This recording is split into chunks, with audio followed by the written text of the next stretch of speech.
To CEO, has done an amazing job likewise. Always seems to be winning contests, incentives, involved in different things, and I'll never forget the day he proposed to her on stage in ARIIX.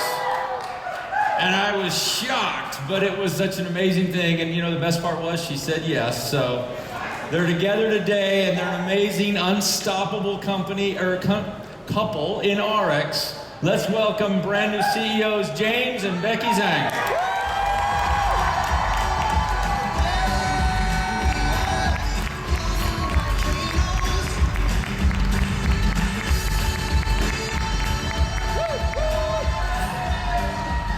All right, guys. Well, I guess this was already asked again, but it's nearing the tail end. But how's it feeling today?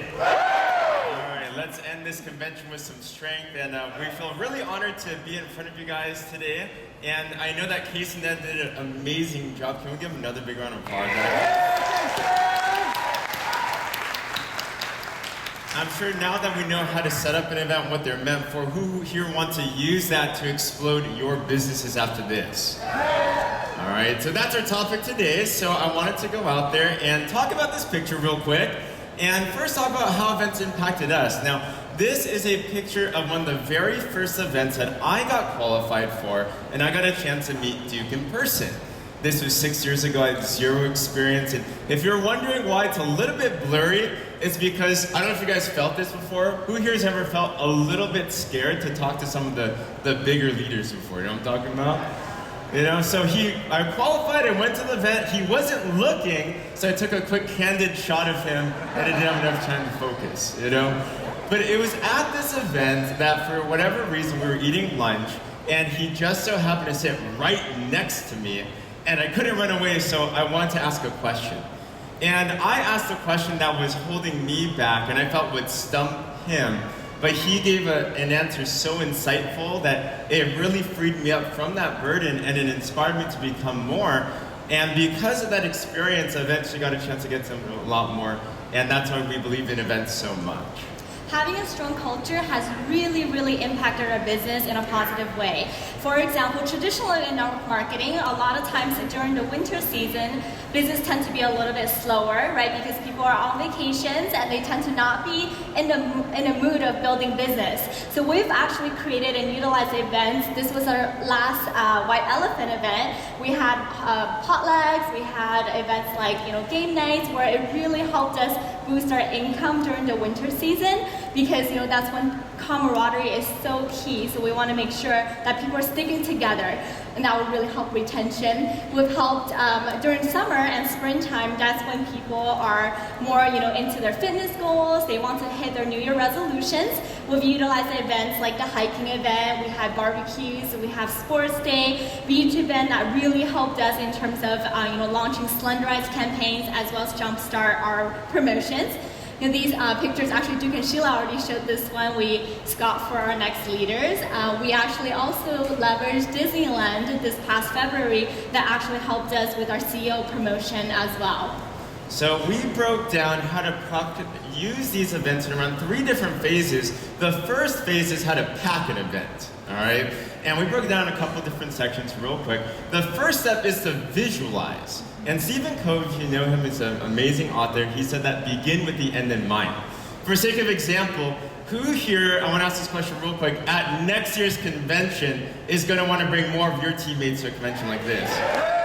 All right, and right off the bat, you got to start with the goal in mind. Yesterday, during the whole session, I stood in the back and I took a panoramic shot of the entire room, and we were visualizing next year, how amazing would it be if we brought this many people to the next event? So you need to start with your goal.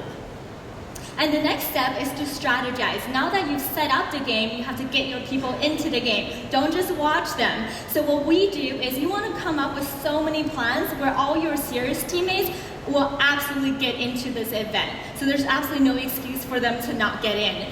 I have a couple pictures. These are my notes where I did in terms of game planning. So you can tell it's a lot of thought put into it. I draw so many trees and write so many plans. And this really helps because it's that saying 80% is in the planning and 20% is in the execution when you want to hit any goal. Now that you have the strategy, we want to make sure that we mobilize the correct people properly. this is where the magic is at. This is where you can start creating momentum and a lot of energy. And what you want to look for is what you call the silver bullet. And let's put it this way. In your teams, you're going to have around 3 different types of people. The first type, I'm sure you guys know these guys very well, is the one where whatever you do, no matter what it is, they will never be motivated.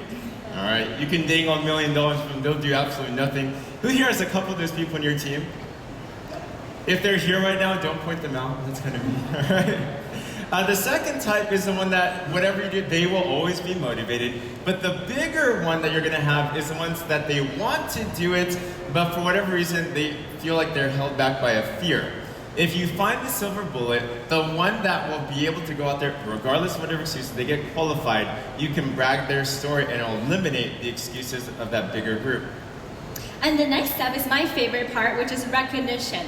Jim Rohn said this, be so busy giving recognition away, you don't really need it for yourself. This is my favorite part because you want to recognize your people for their hard work, right? And you can create an environment of success by bragging your teammates' stories. And we utilize these flyers.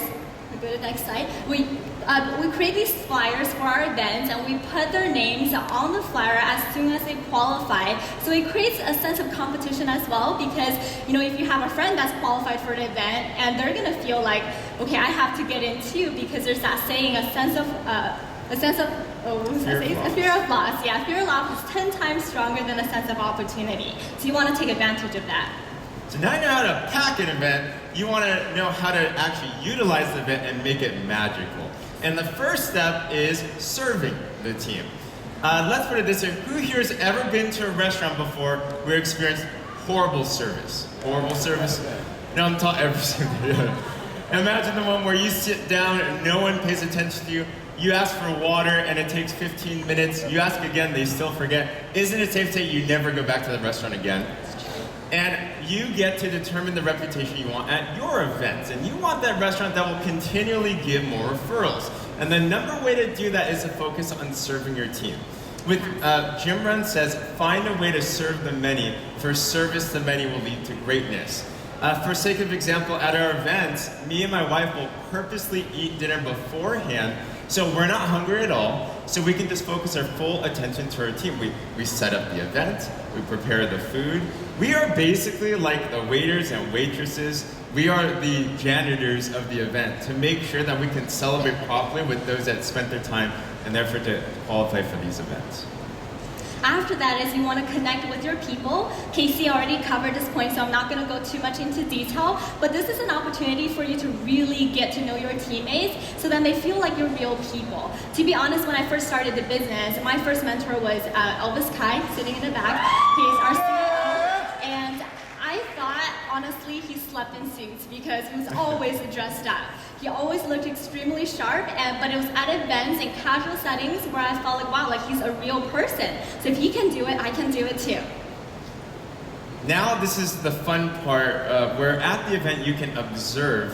Who here wants to find people that are as ambitious and excited as you so you don't got to do anything else anymore, all right?